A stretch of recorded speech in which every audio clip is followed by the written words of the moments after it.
Sir ನಮಸ್ತೆ, ತಮ್ಮ ಹೆಸರು? ನನ್ನ ಹೆಸರು ಪವನ್ ಅಂತ ಸರ್. ಹೇಳಿ, ತಮ್ಮ ಸಮಸ್ಯೆ ಏನಿತ್ತು? ಸರ್ ನಮ್ಮೊಂದು ಸ್ವಲ್ಪ joint pain, back joint pain ಇತ್ತು. ಓಕೆ. ಮತ್ತೆ ಈ ಮುಂಚೆ ಎಲ್ಲಾರು ತೋರಿಸಿದ್ರ ಹೊರಗಡೆ? ಇಲ್ಲ ಸರ್, ತೋರಿಸಿದ್ವಿ. ಆದ್ರೆ ಅದು ಸ್ವಲ್ಪ ಗುಣ ಆಗ್ಲಿಲ್ಲ. ಪ್ರೈವೇಟ್ ಹಾಸ್ಪಿಟಲ್ ತೋರಿಸಿದ್ವಿ, ಓಕೆ ಹುಷಾರಾಗ್ಲಿಲ್ಲ.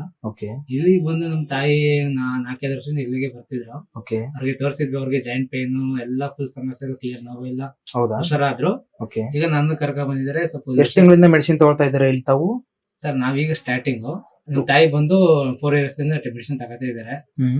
ಮತ್ತೆ ಬೇರೆಯವ್ರಿಗೂ ಸಜೆಸ್ಟ್ ಮಾಡಿದ್ದಾರೆ. ಈಗ ನನಗೂ ಸ್ವಲ್ಪ ಹೆಲ್ತ್ ಇಶ್ಯೂಸ್ ಜಾಯಿಂಟ್ ಪೇನ್ ಇದೆ ಐತಲ್ಲ, ಅದಕ್ಕೋಸ್ಕರ ಕರ್ಕೊಂಡು ಇಲ್ಲಿ ತೋರ್ಸ ಅಂತ ಬಂದಿದ್ದಾರೆ. ನಿಮ್ ತಾಯಿಯವರಿಗೆ ಗುಣ ಆಗಿದೆಯಾ ಪೂರ? ತಾಯಿ ಗುಣ ಆಗಿದೆ ಸರ್, ಅವ್ರ ತಾಯಿ ಗುಣ ಆಗಿದೆ. ಎಷ್ಟು ವರ್ಷದಿಂದ ತಗೊಳ್ತಾ ಇದಾರೆ ಅವ್ರ ಟ್ರೀಟ್ಮೆಂಟ್? ಈಗ ಸರ್ ಬಂದ್ 4-5 ವರ್ಷದಿಂದ ತಗೊಳ್ತಾ ಇದ್ದಾರೆ. ಎಲ್ಲ ಗುಣ ಆಗಿದೆ. ಎಲ್ಲ ಗುಣ ಆಗಿದೆ ಸರ್. ಈಗ ಅದಕ್ಕೋಸ್ಕರ ತಾವು ಬಂದಿದ್ದೀರಿ? ನಾವು ಬಂದಿದ್ದೀವಿ ಸರ್, ಜೊತೆ ಬಂದಿದ್ದೀವಿ. Okay sir. ನಿಮ್ಗೆ ಈಗ ಎಷ್ಟು ತಿಂಗಳು ಹೇಳಿದ್ದಾರೆ ಮೆಡಿಸಿನ್? ಸರ್ ಈಗ ಇದು ತಗತ್ತೀರಿ, ತಗತ್ತೀರಿ ಅಂತ ಹೇಳಿದರೆ. ಎಷ್ಟು ತಿಂಗಳು ಅಂತ ಗ್ಯಾರಂಟಿ ಹೇಳಿಲ್ಲ. ತಗತ್ತೀರಿ, ಕಾಲ ಆದ್ಮೇಲೆ ಬನ್ನಿ ಅಂತ ಹೇಳಿದ್ದಾರೆ. ಸರಿ sir, thank you. Thank you.